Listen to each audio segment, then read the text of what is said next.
Hello, আসসালামু আলাইকুম। আসসালামু আলাইকুম স্যার। হ্যাঁ, ওয়ালাইকুম আসসালাম। সবাই ভালো আছো?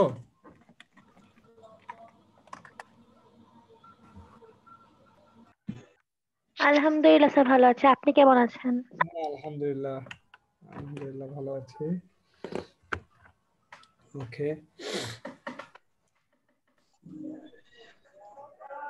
সবাই শুনতে পাচ্ছ না আমাকে? জি স্যার। ওকে।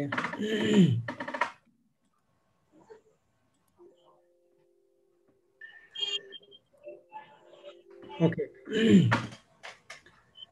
তোমরা সবাই যারা এই মুহূর্তে প্রেজেন্ট আছো তোমরা ইয়ে করে ফেলো, চ্যাট বক্সে তোমাদের অ্যাটেন্ডেন্সটা দিয়ে ফেলো। আমরা আজকে ক্লাসের আলোচনার বিষয়গুলো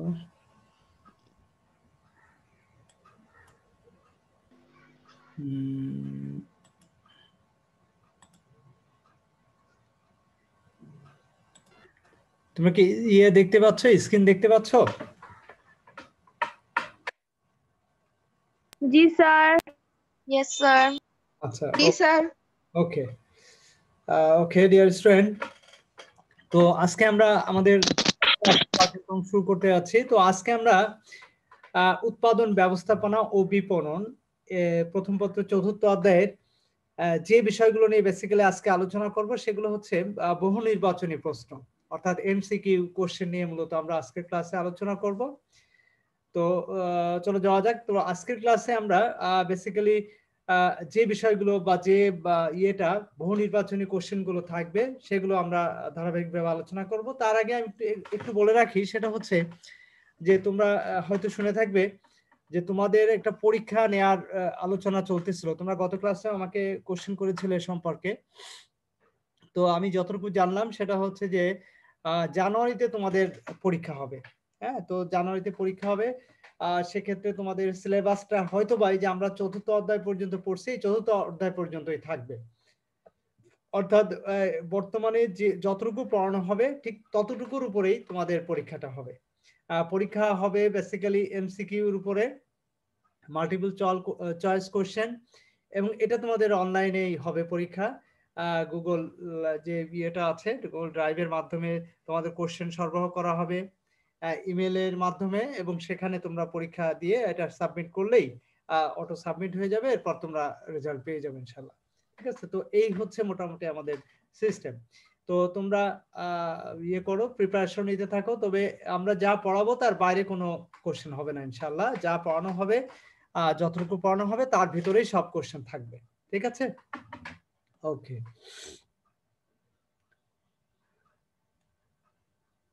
তো চলো যাওয়া যাক। আজকের ক্লাসে আমরা যে বিষয়গুলো নিয়ে আলোচনা করব সেগুলো আমরা ধারাবাহিকভাবে আলোচনা শুরু করি।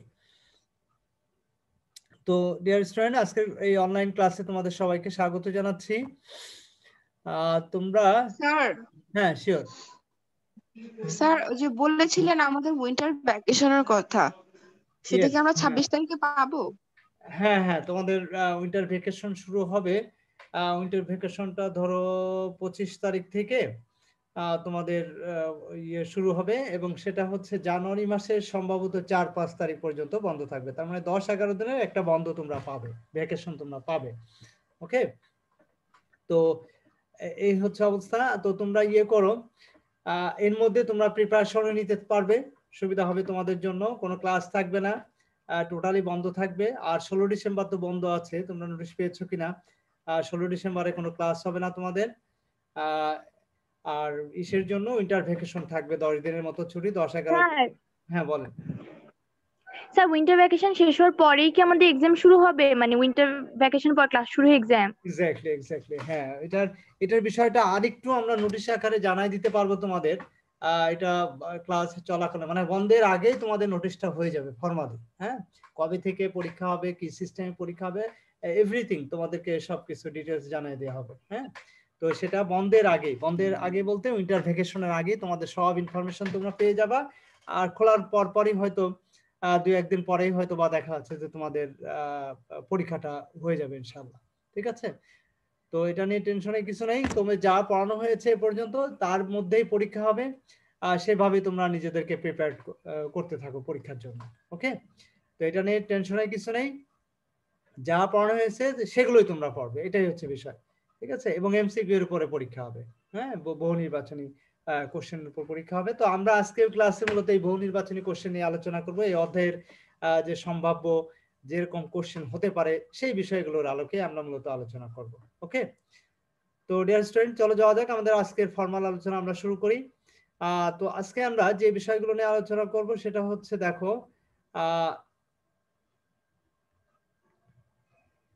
বহু নির্বাচনী প্রশ্ন। বহু নির্বাচনী প্রশ্ন তো কয়েক ধরনের হতে পারে, আমি আগেই বলেছিলাম এর আগের ক্লাসে যে সাধারণ বহু নির্বাচনী প্রশ্ন, হ্যাঁ, সাধারণ বহু নির্বাচনী প্রশ্নের মধ্যে সাধারণত জ্ঞান এবং অনুধাবনমূলক প্রশ্নগুলো সাধারণত থেকে থাকে, হ্যাঁ, জ্ঞান এবং অনুধাবনমূলক প্রশ্ন সাধারণত এখানে থাকে। আর হচ্ছে তোমার এটাতে এরপরে যেটা থাকে সেটা হচ্ছে, একটু দেখো এরপরে একটু খেয়াল করো, বহুপদী সমাপ্তি সূচক বহু নির্বাচনী প্রশ্ন, হ্যাঁ, যেটাকে আমরা অনুধাবনমূলক প্রশ্ন বলে থাকি, এটাকে আমরা অনুধাবনমূলক প্রশ্ন বলতে পারি।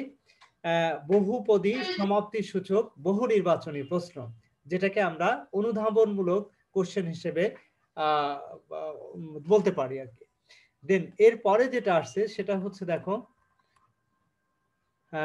অভিন্ন তথ্যভিত্তিক বহু নির্বাচনী প্রশ্ন, অর্থাৎ প্রয়োগ ও উচ্চতর দক্ষতা ভিত্তিক প্রশ্ন। অর্থাৎ আমরা যে কোশ্চেনগুলো আমরা শিখব সেগুলো হচ্ছে এই তিন ক্যাটাগরি, বেসিক্যালি কিন্তু 4 ক্যাটাগরি, যেটা ওই যে শুরুতেই যেটা আমরা করছি, সেখানে কিন্তু 2 ধরনের, জ্ঞান এবং তোমার কি বলে জ্ঞান এবং তোমার অনুধাবনমূলক আমরা বলতে পারি, কিছুটা হলেও কিছু অনুধাবন করেই কিন্তু সেটা আনসারটা দিতে হয়। আর এরপরে যেটা ছিল সেটা হচ্ছে তোমার, দেখো, সরি, হ্যাঁ, এই যে দেখো, বহুপদী সমাপ্তি সূচক বহু নির্বাচনী প্রশ্ন, যেটাকে আমরা অনুধাবনমূলক প্রশ্ন বলতে পারি। আর একদম শুরুতেই যেটা আমরা দেখেছিলাম সেটা হচ্ছে সাধারণ বহু নির্বাচনী প্রশ্ন, যেটাকে আমরা জ্ঞান এবং অনুধাবনমূলক প্রশ্ন বলি। তার মানে অনুধাবন শব্দটা কি, এটা আমাদেরকে একটু বুঝতে হবে, এটা রিয়েলাইজেশন করা, একটু চিন্তা করা, মানে ডাইরেক্ট আমরা আনসারটা দিতে পারবো না, আনসারটা দিতে গেলে একটু হলেও ফিল করতে হবে, মানে এই নলেজ সম্পর্কে আমার ধারণা থাকতে হবে। জ্ঞান সম্পর্কে যদি ধারণা না থাকে তাহলে আমরা এই কোশ্চেনের আনসার দিতে পারবো না। তো এটাকে আমরা জ্ঞান এবং অনুধাবনমূলক প্রশ্ন আকারে আসতে পারে, সেটাকে আমরা বলি সাধারণ বহু নির্বাচনী প্রশ্ন। এরপরে যেটা আমরা দেখলাম সেটা হচ্ছে, সেটা কি দেখলাম, এরপরে যেটা দেখলাম বহুপদী সমাপ্তি সূচক বহু নির্বাচনী প্রশ্ন, যেটাকে আমরা অনুধাবনমূলক প্রশ্ন হিসেবে গণ্য করি। আর লাস্ট ওয়ান যেটা আসছে অভিন্ন তথ্য ভিত্তিক, দেখো, অভিন্ন তথ্য ভিত্তিক বহু নির্বাচনী প্রশ্ন, যেটাকে আমরা প্রয়োগ এবং উচ্চতর দক্ষতা ভিত্তিক প্রশ্ন বলে থাকি। অর্থাৎ এক্ষেত্রে এটা অ্যাপ্লাই করতে গেলে এটার মানে আনসারটা আমাদেরকে আইডেন্টিফাই করতে গেলে এটা এক্ষেত্রে আমাদের যেটা করতে হবে সেটা হচ্ছে অ্যাপ্লিকেশন করার বা হায়ার অর্ডার যে সিস্টেমটা, অর্থাৎ চিন্তা শক্তিটা প্রখর হতে হবে, মানে অনেক ডিপ নলেজ থাকতে হবে এই অধ্যায় সম্পর্কে, তাহলেই তুমি এই কোশ্চেনগুলোর আনসারটা খুব ইজিলি দিতে পারবে। তো সে কারণে আমাদেরকে অবশ্যই কি করতে হবে, এই চ্যাপ্টার সম্পর্কে একটা ভাস্ট নলেজ কিন্তু আমাদের গ্যাদার করতে হবে। আর সেটা যদি আমরা পারি তাহলে এই কোশ্চেনগুলোর আনসারটাও আমরা খুব সুন্দরভাবে যথাযথভাবে করতে পারবো। তো ডিয়ার স্টুডেন্ট, চলো যাওয়া যাক, আমরা আজকের যে কোশ্চেনগুলো আছে আমাদের আলোচ্য সূচিতে, সেই কোশ্চেনগুলো নিয়ে আমরা ধারাবাহিকভাবে আলোচনা শুরু করি। তো শুরুতে যেটা আসছে সেটা হচ্ছে, দেখো, মোট দেশজ উৎপাদন হলো। একটু খেয়াল করো, আমরা প্রত্যেকটা বিষয় কিন্তু অলরেডি আলোচনা করেছি, এই বিষয়গুলো অর্থাৎ এই টপিকগুলো নিয়ে আমরা ক্লাসে অলরেডি আলোচনা করেছি, সেই আলোচনা থেকেই কিন্তু আমাদের এই কোশ্চেনগুলো আসছে, তোমরা একটু খেয়াল করলে এটা বুঝতে পারবে। দেখো, প্রথম কোশ্চেনটা হচ্ছে মোট দেশজ উৎপাদন হলো। এখন মোট দেশজ উৎপাদন কি সেটা তো আমরা অলরেডি জানি, তাই না? এটা তো আমাদের অলরেডি আমরা শিখেছি, সে কারণে আমরা কিন্তু অলরেডি জানি। তার মানে হচ্ছে যে এই কোশ্চেনের আনসারটা আমরা খুব সহজভাবেই কিন্তু আমরা দিতে পারবো ইনশাল্লাহ, তাই না? এখন মূল বিষয়টা হচ্ছে, দেখো, এখানে যে বিষয়টা আসছে সেটা হচ্ছে যে মোট দেশজ উৎপাদন বলতে আমরা কি বুঝি, তাহলে আনসারগুলো দেয়া একটু খেয়াল করি, তাহলে কিন্তু আমরা বুঝতে পারবো। নাম্বার ক, ব্যক্তিগত ভোগ ব্যয় এবং মোট ব্যক্তিগত বিনিয়োগের সমষ্টি। কি বলছে? মোট দেশজ উৎপাদন জিডিপি হলো ব্যক্তিগত ভোগ ব্যয় এবং মোট ব্যক্তিগত বিনিয়োগের সমষ্টি। ওকে, খ নম্বর দেখো, একটি নির্দিষ্ট সময়ে একটি দেশের অভ্যন্তরে উৎপাদিত সকল প্রকার প্রাথমিক ও চূড়ান্ত দ্রব্য ও সেবা সামগ্রীর মোট মূল্য। গ নম্বর, একটি নির্দিষ্ট সময়ে একটি দেশের অভ্যন্তরে উৎপাদিত সকল প্রকার চূড়ান্ত দ্রব্য ও সেবা সামগ্রীর মোট মূল্য। আর ফাইনালি বলছে দেখো, সকল প্রকার মজুরি, সুদ ও মুনাফার সমষ্টি। তাহলে দেখো চারটা অপশন আমাদের সামনে আছে। তো আমরা আসলে মোট দেশজ উৎপাদন বলতে কি বুঝি? হ্যাঁ, তো এই চারটা অপশনের মধ্যে কোনটা আমাদের কাছে সঠিক মনে হচ্ছে? তোমরা কি এটা বুঝতে পারছো? তোমরা জিনিসটা নিশ্চয় তোমাদের এটা সম্পর্কে তো আগে থেকে নলেজ আছে, তাই না? জ্ঞান আছে, কারণ আমরা যখন অধ্যায় পড়েছি, চ্যাপ্টার পড়েছি, তখন তো আমরা অলরেডি জ্ঞান অর্জন করেছি। এখন কিন্তু সেই জ্ঞান থেকেই কিন্তু আমরা এটার আনসারটা ইজিলি দিতে পারবো। তো নিশ্চয় তোমরা বুঝতে পারছো। দেখো যে মোট দেশজ উৎপাদন বলতে আমরা বুঝি কি? একটি নির্দিষ্ট সময়ে একটি দেশের অভ্যন্তরে উৎপাদিত সকল প্রকার চূড়ান্ত দ্রব্য সেবা সামগ্রীর মোট মূল্য। এটাই তো আমরা শিখেছি নাকি? তোমরা কি বুঝতে পারছো? আমরা যেমন মোট দেশজ উৎপাদন মানে কি, যে একটা দেশের অভ্যন্তরে আর টোটাল যে পরিমাণ পণ্য বা সেবা সামগ্রী উৎপাদিত হয় তার আর্থিক মূল্যকে আমরা সাধারণত জিডিপি বলে থাকি। কি সবাই তো এটা ক্লিয়ার? তো মনে হয় সম্ভবত জানো তো সবাই নাকি? তোমরা কি এটা শিখেছো না? চ্যাপ্টারের মধ্যে তো নিশ্চয়ই এটা শিখেছো। তো সেক্ষেত্রে তো এটার আনসারটা আমরা ইজিলি দিতে পারবো। আর বাকিগুলো কিন্তু এটার সাথে ম্যাচ করে না, যে কারণে আনসারটা হবে কি? গ। এর পরেরটা দেখো, নাম্বার 2, আর্থিক জিডিপিতে মুদ্রাস্ফীতি সমন্বয় করা হয়, মুদ্রাস্ফীতি সমন্বয় করা হয় না, সুদ হারের সাথে সমন্বয় করা হয়, ভিত্তি বছরের মূল্য স্তরের সমন্বয় করা হয়। তাহলে এই যে চারটা অপশনের মধ্যে কোনটা আমাদের কাছে রাইট মনে হচ্ছে? দেখো, আর্থিক জিডিপিতে, ফাইন্যান্সিয়াল যে জিডিপি, সেই জিডিপিতে কিন্তু মুদ্রাস্ফীতি সমন্বয় করা হয় না। মুদ্রাস্ফীতি মানে বুঝো তো, ইনফ্লেশন, অর্থাৎ যেটাকে আমরা তোমার বলি, অর্থাৎ ওই যে মূল্য, যখন কোনো অর্থের যে মূল্য, সেই মূল্যটা যখন কি হয়, বাংলাদেশ ব্যাংকে যখন ডলারের এগেনস্টে যখন টাকার কথা যদি আমরা মূল্য চিন্তা করি, তাহলে ডলারের এগেনস্টে যখন টাকার মূল্য কমে যায়, হ্যাঁ, অর্থাৎ একটা জিনিসের দাম হঠাৎ করে বেড়ে যাচ্ছে, হ্যাঁ, অর্থাৎ টাকার এগেনস্টে ডলারের ভ্যালুটা যখন কমে যায়, তখন দেখা গেলো যে 1 টাকায় আমরা আগে 80 টাকা বা 85 টাকা দিতাম, এখন দেখা যাচ্ছে 90 টাকা দিতে হচ্ছে। তার মানে কি? টাকার ভ্যালুটা কমে গেছে, যেটাকে আমরা বলছি মুদ্রাস্ফীতি, প্রাইস ইনফ্লেশন। তো এই ইনফ্লেশনটা আমরা আর্থিক জিডিপিতে কি করি না? অন্তর্ভুক্ত করি না বা সমন্বয় করি না। কারণ এটা ইনফ্লেশনটা সমন্বয় করা হলে তো তাহলে এটা সুবিধা হতো, কিন্তু এটা সমন্বয় করা হয় না। তো এটা একটা বিষয়। এরপরে তো দেখো নাম্বার 3 তে কি বলছে। দেখো নাম্বার 3 তে যেটা বলা হচ্ছে সেটা হচ্ছে ব্যয় পদ্ধতিতে জিএনপির সূত্র হলো। ব্যয় পদ্ধতিতে নিশ্চয় আমাদের মনে আছে পদ্ধতিগুলো, আয় পদ্ধতি, ব্যয় পদ্ধতি, এরকম অনেকগুলো পদ্ধতির কথা আমরা শিখেছি। সেই পদ্ধতিগুলোর কথা নিশ্চয় তোমাদের মনে আছে। এখানে কি বলা হচ্ছে দেখো, ব্যয় পদ্ধতিতে জিএনপি এর সূত্র হচ্ছে জিএনপি সমান C plus I plus G X minus M, অথবা জিএনপি সমান C plus I plus G X minus M plus হচ্ছে এনএফআই, অথবা জিএনপি সমান হচ্ছে জিডিপি মাইনাস ডিসি, অথবা জিএনপি সমান হচ্ছে জিডিপি মাইনাস এনএফআই। তাহলে কোনটা এখানে রাইট ফর্মুলা হবে? কোনটা এখানে সঠিক ফর্মুলা, সেটা আমাদেরকে একটু বুঝতে হবে। দেখো এখানে কি বলছে, এখানে একটু আমরা বোঝার চেষ্টা করি। জিএনপি সমান হচ্ছে C for consumption cost, I হচ্ছে ইনভেস্টমেন্ট কস্ট, জি হচ্ছে government cost, X minus M হচ্ছে ওই যে নেট রপ্তানি। এখন এই নেট রপ্তানির পরে কিন্তু আমাদের আরেকটা জিনিস আসছে এনএফআই। এনএফআই বলতে কি বোঝানো হচ্ছে? অর্থাৎ আমাদের বৈদেশিক যে আয়, বৈদেশিক আয় বলতে দেখো বাংলাদেশের নাগরিকরা যখন বিদেশে অবস্থান করে তখন আমরা রেমিটেন্স পাই, অর্থাৎ বিদেশিরা যখন বাংলাদেশে টাকা পাঠায়, আমাদের দেশের নাগরিক বিদেশে তারা ব্যবসা করে, বিদেশে তারা কাজ করে, তারা যে অর্থ উপার্জন করে সেটা যখন আমাদের দেশে পাঠায়, আর আমাদের দেশে অবস্থান করে বিদেশি ব্যক্তি, আমাদের দেশের নাগরিকরা, তারাও কিন্তু এখান থেকে ইনকাম করে। তো এই উভয় ব্যক্তির ইনকামের যে নেট ইয়েটা, নেট ফরেন ইনকাম আমরা এটা বলতে পারি, NFI, অর্থাৎ নেট ফরেন ইনকাম। অর্থাৎ ফরেন ইনকামটা কিভাবে আসবে, অর্থাৎ আমাদের দেশের নাগরিকরা যদি বিদেশ থেকে বেশি অর্থ পাঠায়, আমাদের দেশ থেকে যে পরিমাণ অর্থ চলে যায় তার চেয়ে, তাহলে সেক্ষেত্রে সেটা প্লাস হবে। আর যদি এরকম হয় যে আমাদের দেশ থেকে টাকা বেশি চলে যাচ্ছে, অর্থাৎ আমাদের দেশে বিদেশি নাগরিকরা বেশি ইনকাম করে, সেই তুলনায় আমাদের দেশের নাগরিকরা বাইরের দেশ থেকে কম টাকা ইনকাম করে, তো সেক্ষেত্রে সেটা কিন্তু আমাদেরকে কি করতে হবে, মাইনাস করতে হবে। তো এটা এই জন্যই বলা হচ্ছে প্লাস NFI। ওকে, তো এই হচ্ছে বেসিক্যালি ব্যয় পদ্ধতিতে আমাদের জিএনপির সূত্র। দেন এর পরে যেটা আসছে সেটা হচ্ছে, দেখো একটু খেয়াল করে,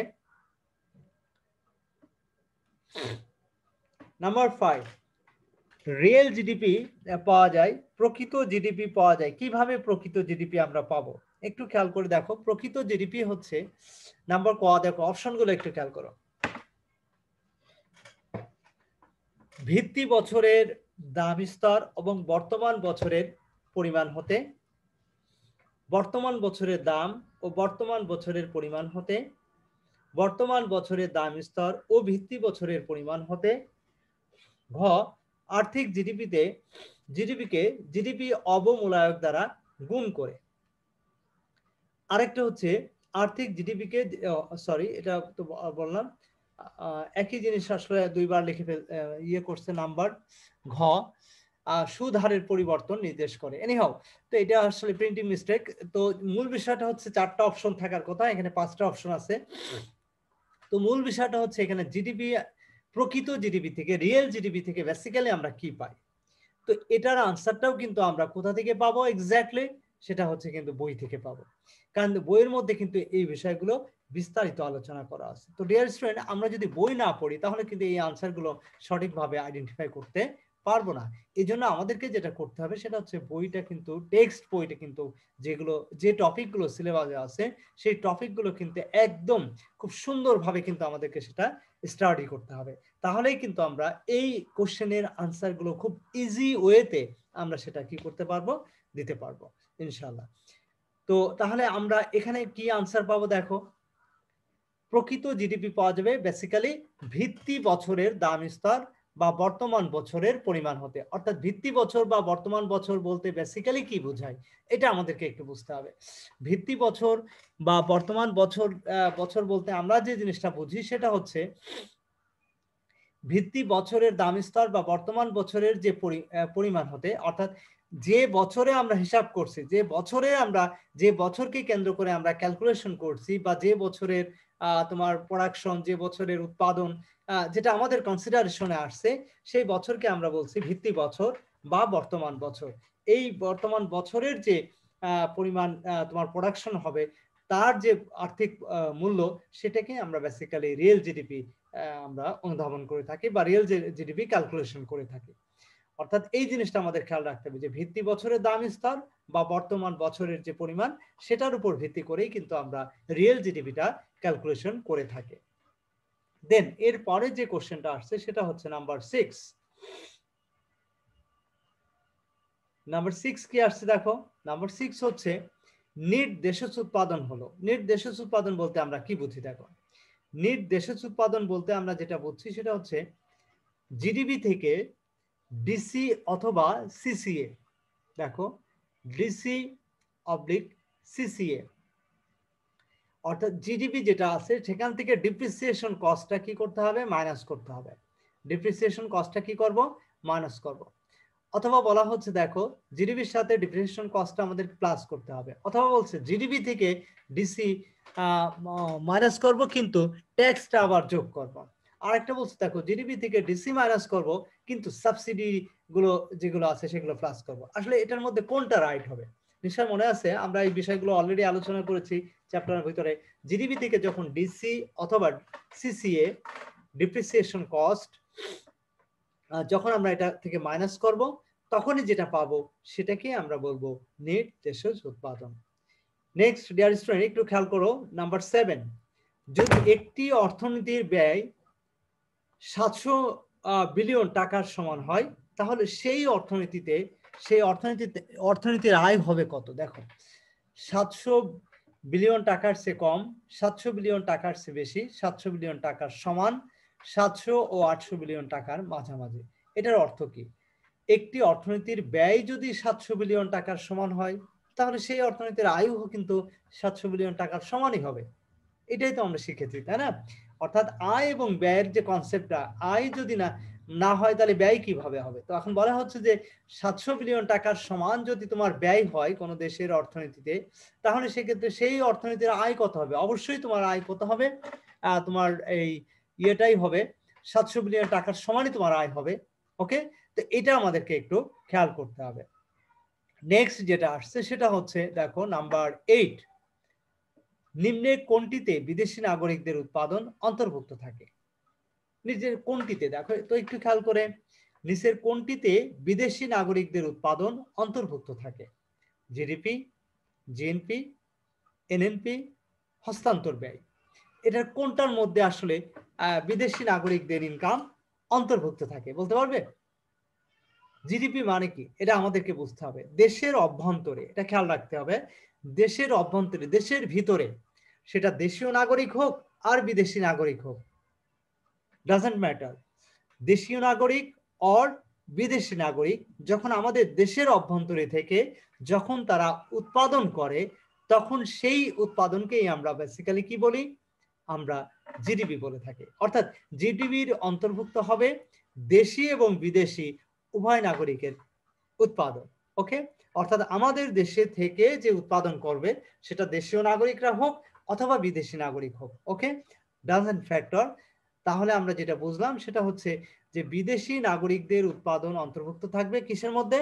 জিডিপির মধ্যে। ওকে, নেক্সট কোশ্চেন নাম্বার 9, দেখো ব্যক্তিগত আয় হতে ব্যক্তিগত কর বাদ দিলে কোনটি পাওয়া যাবে? দেখো ব্যক্তিগত আয় হতে ব্যক্তিগত কর বাদ দিলে কোনটি পাওয়া যাবে?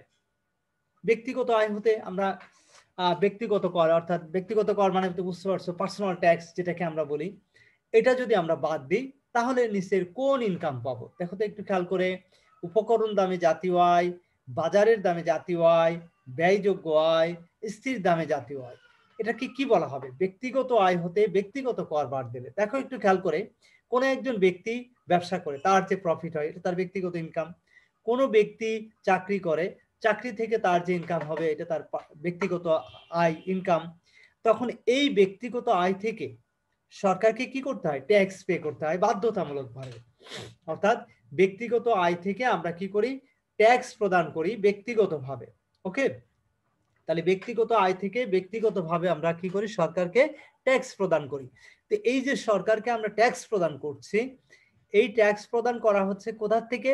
ব্যক্তিগত আয় থেকেই কিন্তু এটা করা হয়। আর সে কারণে এই আয় থেকে যখন ট্যাক্সটা আমরা বাদ দিই, কর যখন ট্যাক্স বাদ দিয়ে দিই, তারপরে যে ইনকামটা থাকে সেই ইনকামকে আমরা বেসিক্যালি বলে থাকি কি? ব্যয়যোগ্য আয়। অর্থাৎ যে ব্যয়টা, যে আয়টা আমি ব্যয় করতে পারবো, যে আয়টা মূলত আমার ব্যয়ের উপযোগী, সেই আয়কে আমরা বেসিক্যালি বলছি কি? ব্যয়যোগ্য আয়।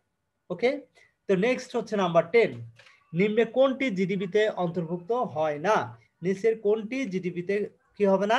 অন্তর্ভুক্ত হবে না। তো ডিয়ার স্টুডেন্ট একটু খেয়াল করো, নিচের কোনটি আসলে হবে না জিডিপিতে অন্তর্ভুক্ত? ভোগ ব্যয়, বিনিয়োগ ব্যয়, হস্তান্তর ব্যয়, সরকারি ব্যয়, কোনটা আসলে অন্তর্ভুক্ত হবে না বলতে পারবে? অবশ্যই এখানে হস্তান্তর ব্যয়টা অন্তর্ভুক্ত হয় না। আমরা জানি যে ট্রান্সপোর্টেশন কস্ট, অর্থাৎ ভোগ ব্যয় তো অবশ্যই কনজাম্পশন কস্ট, সি। আই হচ্ছে ইনভেস্টমেন্ট কস্ট, বিনিয়োগ ব্যয়, জি হচ্ছে সরকারি ব্যয়, নিশ্চয় মনে আছে, সবগুলোই কিন্তু অন্তর্ভুক্ত হবে। কিন্তু অন্তর্ভুক্ত হবে না ট্রান্সফারেশন কস্ট, অর্থাৎ হস্তান্তরযোগ্য যে ব্যয়, সেটা কিন্তু জিডিপির অন্তর্ভুক্ত হবে না। নাম্বার 11, জাতীয় আয় পরিমাপের প্রচলিত পদ্ধতি কয়টি?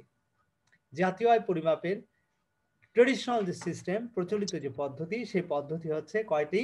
3টি। মনে আছে নিশ্চয় আমাদের, আয় উৎপাদন পদ্ধতি, আয় পদ্ধতি এবং ব্যয় পদ্ধতি, এই 3টি পদ্ধতি। নেক্সট নাম্বার 12, একটি দেশের মোট জাতীয় আয়কে মোট জনসংখ্যা দ্বারা ভাগ করলে আমরা কি পাবো? মাথা পিছু আয়। মনে আছে তোমাদের নিশ্চয় ডিয়ার স্টুডেন্ট? পার ক্যাপিটা ইনকাম। পার ক্যাপিটা ইনকাম একটি দেশের মোট জাতীয় আয়কে মোট জনসংখ্যা দ্বারা ভাগ করলে আমরা যেটা পাই সেটাকে আমরা বলি কি পার ক্যাপিটা ইনকাম। ওকে, আচ্ছা একটু কথা বলি তোমাদের সাথে। আচ্ছা তোমরা কি অ্যাটেন্ডেন্স কি কেউ 2 বার দিচ্ছ? কারণ তোমাদের আমি এই মুহূর্তে প্রেজেন্ট দেখছি 48, হ্যাঁ, কিন্তু অ্যাটেন্ডেন্সে চ্যাট বক্সে আমি দেখছি 58। হ্যাঁ, তো তার মানে হচ্ছে কি কেউ কি ডাবল লিখছো? অ্যাটেন্ডেন্সটা কেউ কি 2 বার লিখছো কিনা আমাকে একটু কনফার্ম করবে? জি স্যার, আমি 2 বার লিখেছি। কেন মেশা? স্যার আমি একবার জয়েন করেছি, তারপর প্রেজেন্ট দিলাম, এরপর আমি মানে নেটের কারণে বের হয়ে গিয়েছিলাম ক্লাস থেকে, তাই মানে কোনো প্রেজেন্ট ছিল না দেখে তাই আরেকবার দিয়েছি। আচ্ছা কোনো প্রবলেম নাই। একটু মনে রাখবা যে একবার যদি তুমি চ্যাট বক্সে লিখে ফেলো তো সেটা আমার ইসে চলে আসে। যদি আমার নেটটা না হয় বিচ্ছিন্ন হয় তাহলে সেটা থাকবে। তোমরা যদি 5 বার জয়েন করো বা এরকম যদি হয় তাহলে 5 বার করলে হ্যাঁ হ্যাঁ বলেন ফাতেমা আক্তার। স্যার আমার তো শুধু ভুলের নামটা চলে গিয়েছে, রোলটা দেওয়া হয়নি।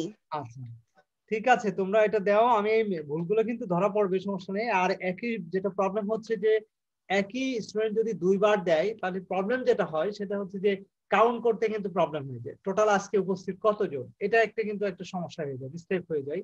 কারণ আমি এই মুহূর্তে অ্যাটেন্ডেন্সের ইসে আমি দেখতে পাচ্ছি 48, অথচ আমার ইসে কিন্তু 58 অ্যাটেন্ডেন্স দেখাচ্ছে মানে চ্যাট বক্সে।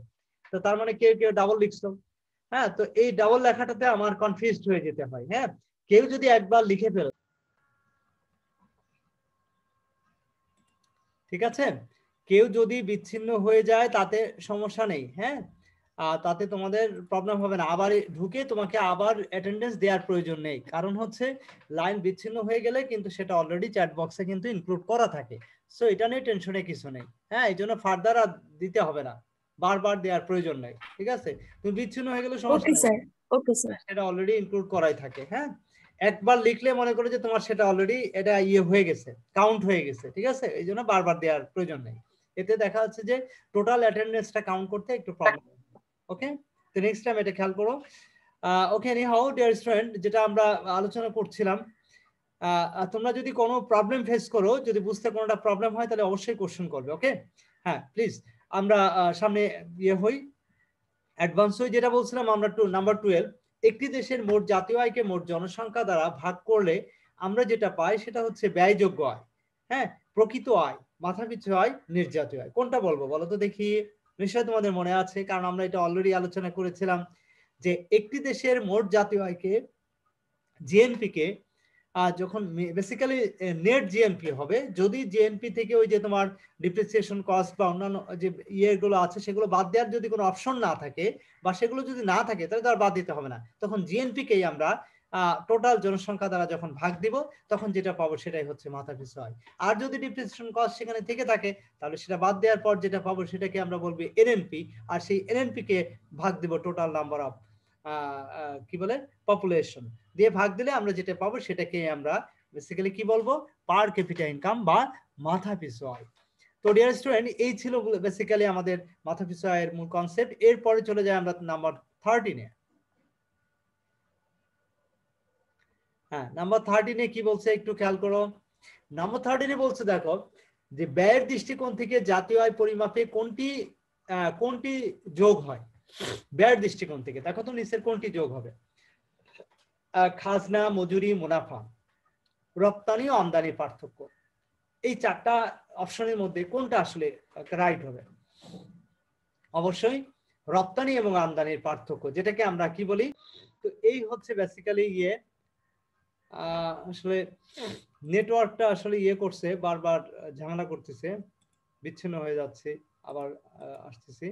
এনিহাউ, তো ডিয়ার স্টুডেন্ট, যেটা বলছিলাম আমরা, তো স্ক্রিন তো দেখতে পাচ্ছ নিশ্চয় না? ওকে ওকে ওকে, ইন্টারনেট কানেকশন ইজ আনস্টেবল। আচ্ছা ঠিক আছে, আমাদের আর 10 মিনিট টাইম আছে, রিমাইন্ড দিচ্ছে। ওকে, এনিহাউ সমস্যা নেই, ইনশাআল্লাহ 10 মিনিটের মধ্যে শেষ হয়ে যাবে। আচ্ছা, তোমাদের 1 মিনিট একটু বলে রাখি, সেটা হচ্ছে তোমাদের কিন্তু পরীক্ষার বিষয়ে আলোচনা করছি, যারা পরে জয়েন করছো তারা হয়তো শোনো না বিষয়টা। তাদের জন্য একটু আবার রিপিট করছে 1 মিনিটের মধ্যে শেষ করি। সেটা হচ্ছে যে তোমাদের জানুয়ারিতে সামনে যে বন্ধ আসছে উইন্টার ভ্যাকেশন, এর পরপরই হয়তো তোমাদের এক্সাম হবে। সেই এক্সামের সিলেবাসটা হয়তো আমরা 4 নম্বর চ্যাপ্টার পর্যন্ত শেষ করবো ইনশাল্লাহ। এই 4 নম্বর চ্যাপ্টারের মধ্যে সীমাবদ্ধ থাকবে। তোমরা বাসায় খুব ভালোভাবে নিজেদেরকে প্রিপেয়ার করো এবং এমসিকিউ কোশ্চেন হবে। হ্যাঁ, পরীক্ষাটা হবে এমসিকিউ কোশ্চেনের উপরে, প্রথম পরীক্ষাটা। সে কারণে তোমরা পুরো চ্যাপ্টার সম্পর্কে কিন্তু ধারণা রাখলে কোশ্চেন যেভাবে হোক না কেন সিলেবাসের অন্তর্ভুক্ত যে টপিকগুলো আছে এটা একটু খেয়াল করো। আননেসেসারি পড়া দরকার নেই। সিলেবাসের অন্তর্ভুক্ত যে টপিকগুলো আছে সেই টপিকগুলো যদি তোমরা ভালোভাবে প্রিপেয়ার করো নিজেদেরকে, তাহলে অবশ্যই তোমরা পরীক্ষা ভালোভাবে ইনশাল্লাহ দিতে পারবে, ভালোভাবে আনসার করতে পারবে আশা করি। ওকে, তো প্লিজ স্যার কোশ্চেন কঠিন হবে না তো? ইনশাল্লাহ কঠিন হবে না। ঠিক আছে, টেনশনের দরকার নেই। তোমরা বললে সবই ইজি তোমাদের কাছে মনে হবে। হ্যাঁ বলেন। স্যার এই পরীক্ষার উপর কি আমাদেরকে কোড দেওয়া হবে? দেখা যাক কি অবস্থা দাঁড়ায় আসলে। এটা আমরা তো সাধারণত প্রথম যে পরীক্ষাটা নেই সেটার উপরেই কোড দেওয়া হয় বেসিক্যালি, কিন্তু যেহেতু অপশন আসলে সরাসরি এভাবে নিতে পারছে না, শুধু এমসিকিউর উপর পরীক্ষা হবে, তো এরকম পরীক্ষা হয়তো আরো একটাও হতে পারে। ঠিক আছে, হয়তো একটা পরীক্ষা না হয়ে 2টা পরীক্ষা হতে পারে। আর তোমাদের সামনে হয়তো ফেব্রুয়ারি মার্চের দিক থেকে হয়তো বা শিক্ষা প্রতিষ্ঠান খুলে যাবে, তখন হয়তো ফর্মালি আবার ক্লাস আমাদের এইভাবে করতে পারবো আশা করি আর কি। তো যাই হোক, এর মধ্যে একটা সিদ্ধান্ত নেব, প্রতিটা পরীক্ষায় মনে করো তোমাদের জন্য খুবই গুরুত্বপূর্ণ। ঠিক আছে, এটা মাথায় রেখো। তো এই বিষয়ে ডিসিশন এখনো হয় নাই যে সামনের পরীক্ষার উপর ভিত্তি করেই তোমাদের কোড দেওয়া হবে কি হবে না। তো এনিহাউ প্রত্যেকটা পরীক্ষা সেটা যদি এটার উপরেই শুধু না হয়, হয়তো এটা কাউন্টেবল, মানে এটা অবশ্যই কাউন্টে থাকবে, হয়তো আরো একটা পরীক্ষা তোমাদের নিতে হবে বা নেওয়া হবে ইনশাল্লাহ। ঠিক আছে, তো এনিহাউ তো এটা নিয়ে টেনশনের কিছু নাই, কিন্তু মাথায় রাখবা প্রত্যেকটা পরীক্ষাই তোমাদের জন্য গুরুত্বপূর্ণ।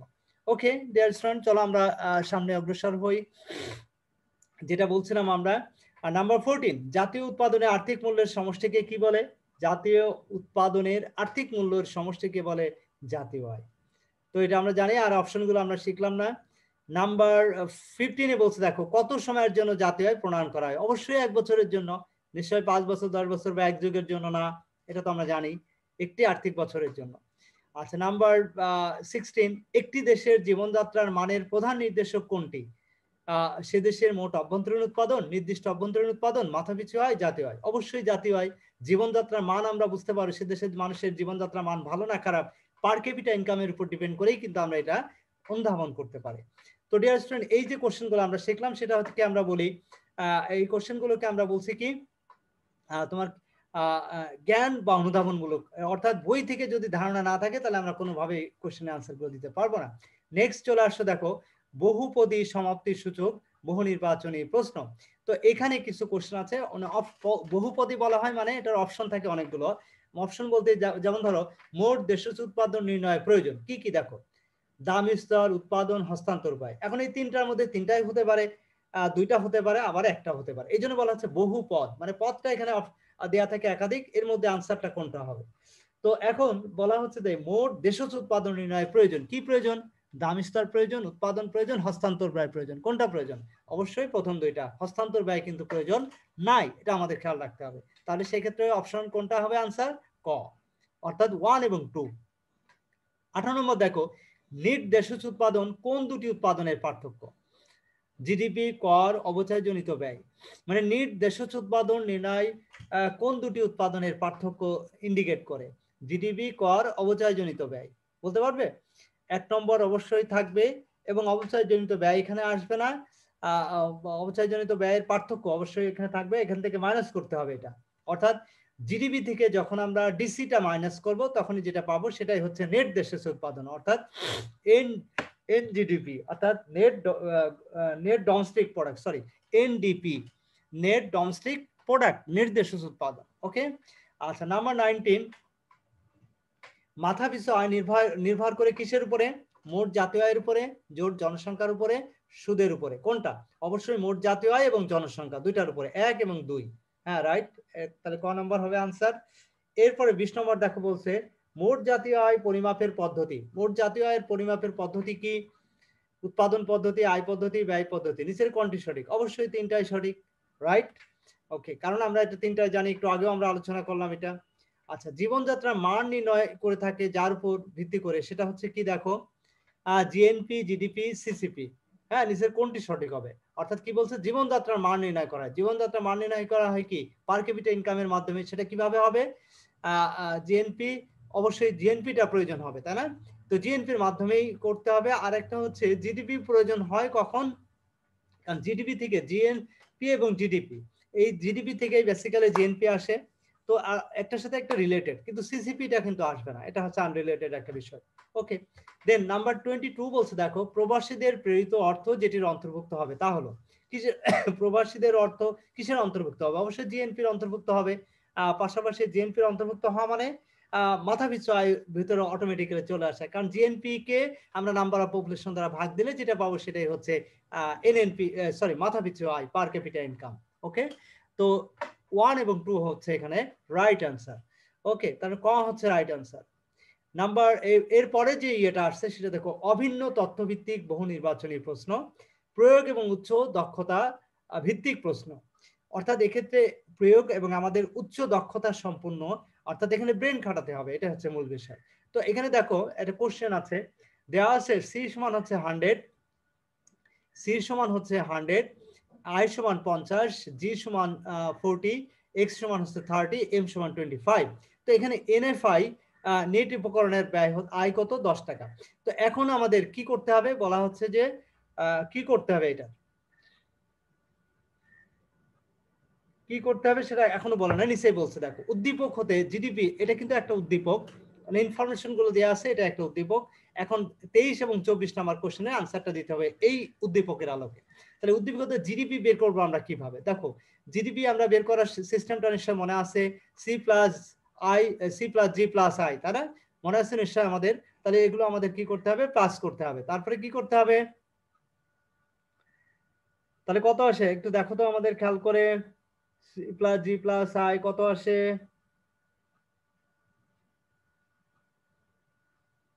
কি পেয়েছি আমরা? আর এক্স মাইনাস এমটা কি করতে হবে? এক্স মাইনাস এমটা আমাদের প্লাস করতে হবে, এই তো। অর্থাৎ তাহলে 100 প্লাস মানে C plus G plus I plus হচ্ছে এক্স মাইনাস এম, নিশ্চয় মনে আছে। তাহলে এটা ক্যালকুলেশন করলে কত আসবে? 195 চলে আসবে। ওকে, তাহলে এই ক্ষেত্রে আনসারটা হচ্ছে গ, রাইট আনসার। ওকে, আচ্ছা, উদ্দীপক হতে জিএনপি কিভাবে বের করা হবে? দেখো জিএনপিটা কত হবে? তাহলে জিএনপি বের করার সময় আমাদের এই যা যা করছে সবই ঠিক থাকবে, সাথে আমাদের প্লাস করতে হবে কি এনএফআইটা, এনএফআই অর্থাৎ নেট ফরেন ইনকাম, যেটা সেটাও কিন্তু আমাদের জিএনপির অন্তর্ভুক্ত হবে। তো ফরেন ইনকামটা, নেট ফরেন ইনকামটা নিশ্চয় বুঝতে পারছো যে আমাদের দেশে নাগরিকরা যারা বিদেশে থাকে তারা যে অর্থটা পাঠায়, আর আমাদের দেশে বিদেশি নাগরিকরা আমাদের দেশ থেকে যা ইনকাম করে তারা যে অন্য দেশে যখন পাঠায় আমাদের দেশ থেকে চলে যায়, সেটার যে ডিফারেন্সটা ওইটাকে আমরা বলি এনএফআই। এনএফআইটা প্লাস করলে আমাদের কত আসে? 205 টাকা। ওকে ডিয়ার স্টুডেন্ট, তাহলে আর রাইট আনসার হচ্ছে 250, অর্থাৎ ঘ নাম্বার অপশনটা হচ্ছে রাইট আনসার। এরপরে দেখো নেক্সট যেটা আসছে সেটা হচ্ছে উদ্দীপক 25 এবং 26 নম্বর কোশ্চেনের আনসারটা আমরা শিখবো। জিডিপি সমান দেওয়া আছে 100, ডিসি সমান 10, টি হচ্ছে পরোক্ষ কর দেয়া, আর ভর্তুকি দেওয়া আছে কত? সাবসিডি, যেটাকে আমরা বলি 20। তো এটার উপর ভিত্তি করে আনসারটা দেখো, উদ্দীপক হতে বাজারের দাম জাতীয় আয় হবে কি? জিডিপি থেকে আমাদের কি করতে হবে? ডিসিটা মাইনাস করতে হবে, করলে যেটা পাবো সেটাই হচ্ছে আমাদের জাতীয় আয়। তাহলে কত হচ্ছে এখানে? 90। Okay fine. এরপরে যেটা আসছে, উদ্দীপক হতে উপকরণ দাম জাতীয় আয় হবে কত? উদ্দীপক হতে উপকরণ দামে, উপকরণের মূল্য হতে আমরা জাতীয় আয় হব, অর্থাৎ জিডিপিটা এখানে, অর্থাৎ সেখানে কিন্তু জিডিপিটা ডিসিটা মাইনাস করতে হবে না, অর্থাৎ সেক্ষেত্রে 100ই হচ্ছে মূলত আমাদের এখানে জাতীয় আয়। এটা উপকরণের দাম, উপকরণ মানে যে উপকরণগুলো দেয়া থাকবে সেটা দামের উপর ভিত্তি করে। আচ্ছা নেক্সট 27 এবং 28 নম্বর কোশ্চেনটা একটু দেখি, এখানেও কিছু ইনফরমেশন দেওয়া আছে তারপর ভিত্তি করে। আসলে সময় আমাদের খুবই কম আছে, 1 মিনিটের কম, এই জন্য একটু ফাস্ট যাচ্ছি। তো এখানে C plus I plus G X M সবই দেওয়া আছে ইনফরমেশন। এখান থেকে আমাদের নেট বিনিয়োগ কত হবে সেটা আমাদের বের করতে হবে। তো নেট বিনিয়োগটা হচ্ছে কত হবে বলতে পারবে? এখানে ইনভেস্টমেন্ট হচ্ছে দেখো 50, আর সেখান থেকে এই ডিপ্রিসিয়েশন কস্ট দিয়ে 10 টাকা, এটা বাদ দিলে আমরা যেটা পাবো এটাই হচ্ছে নেট বিনিয়োগ। ওকে,